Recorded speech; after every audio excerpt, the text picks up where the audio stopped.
Il n'y a pas eu de bruit. Rien. Ou alors je dormais. Diane avait du retard, alors j'ai essayé d'allumer la radio. Juste du bruit blanc. Je regarde si elle est bien branchée. Elle est bien branchée. Je remonte l'antenne et le fil n'a aucune tension. Je tire et je vois que l'antenne est coupée. Le couloir est obstrué. Je suis enfermé. J'essaie de garder mon calme. Le couloir taillé est bloqué par de la roche dès l'entrée.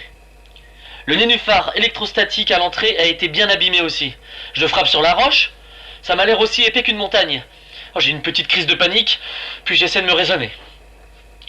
Ils ont besoin de moi, dehors. Diane a vu que c'était obstrué. Ils sont déjà en train de creuser.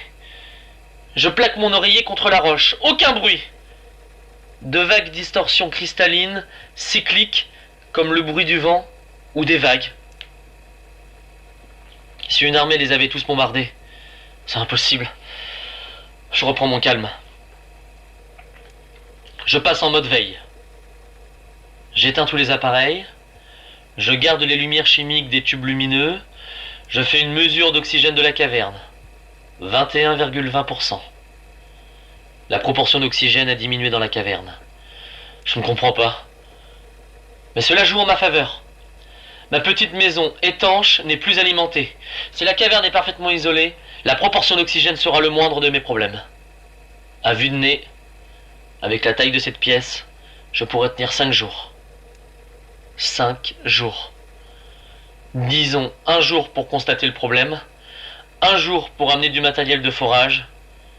Ils auront 3 jours pour percer un petit trou, juste pour l'oxygène. C'est faisable. S'ils n'y arrivent pas, ce sont des nuls. J'ouvre la malle des rations, j'en ai pour 2 semaines. Au moins, la faim et la soif ne seront pas un problème. Je m'allonge et je contrôle ma respiration.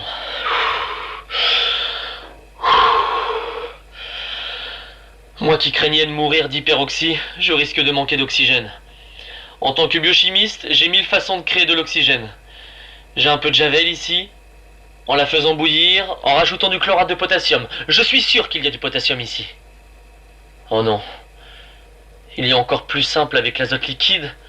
Je vais trouver. C'est très stimulant. J'ai l'impression de vivre intensément. Mais une pensée tourne en boucle dans mon esprit. Pourquoi la teneur en oxygène a baissé? Elle aurait dû augmenter avec les précautions que nous avons prises. J'ai commencé à bricoler un alambic improvisé pour créer de l'oxygène. Les heures passent dans le silence absolu. Ma tête est lourde à cause du dioxyde de carbone stocké dans mon laboratoire étanche. Allez, je n'ai rien à perdre. Je dégrafe la porte de mon laboratoire. Des odeurs alcalines, iodées, humides s'engouffrent. Je me sens immédiatement mieux, comme si on venait de me tirer dehors. C'est normal. L'oxygène donne de l'euphorie. Mais je ne perds pas la tête. J'ai l'impression de regarder cette grande caverne pour la première fois. Je marche un peu, cela me fait du bien. Je me sens bien. L'euphorie de l'oxygène, cela ne durera pas. La mousse brune suinte comme une sorte de rosée, c'est intéressant. Si c'est de l'eau, je pourrais en faire quelque chose. Je fais des prélèvements. Les heures passent à nouveau. La proportion d'oxygène est stable, curieusement. J'ai décidé de me concentrer sur la roche qui obstrue le tunnel. Comme elle est solide, je tape dedans pour envoyer des signaux sonores, mais je n'ai aucune réponse. Oh, je me sens seul. Mais au moins, je peux parler dans ce dictaphone. Si vous retrouvez ce message à côté de mon cadavre, eh bien, je serai navré. Et retenez la leçon de ne jamais vous engager dans l'armée. Ok. Plusieurs heures sont passées depuis mon dernier message. J'ai mangé, bu, je vais bien. Tous mes signes vitaux sont corrects. Je pense être lucide. J'ai analysé la couche suintante sur la mousse. Et la mousse. La couche est composée d'un peu d'eau, mais d'une densité extraordinaire d'une bactérie inconnue que j'ai nommée la bactérie étouffeuse. Cette bactérie présente des propriétés étonnantes. Déjà, le liquide dans lequel elle baigne reflète la lumière comme un miroir selon l'angle du rayon lumineux qui l'éclaire. Cela m'a posé des petits problèmes pour parfaire mes observations, mais Mais j'ai trouvé des solutions. Vous imaginez cependant que ce n'est pas pour cela que je l'ai appelée la bactérie étouffeuse. Donc en effet, cette bactérie, tout comme moi, absorbe l'oxygène pour en faire du CO2 en créant de la matière organique morte. Qui est-ce que j'ai pris pour de la mousse? Donc, vous entendez bien. La proportion d'oxygène reste stable malgré ma respiration et l'abondance de la bactérie étouffeuse. Conclusion. Soit la plante silicium produit des masses importantes d'oxygène, mais c'est impossible, étant donné la lenteur de son métabolisme.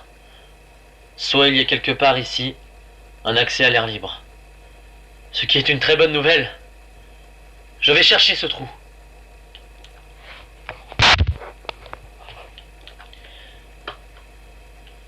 Les heures passent, et des mystères s'éclaircissent.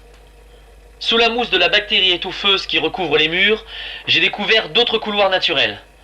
Je suis dans un système de grottes bien plus grand que prévu. Quand j'ai découvert la première ouverture, j'ai cru que mon cœur allait exploser. Littéralement. Et j'ai compris. J'ai refermé.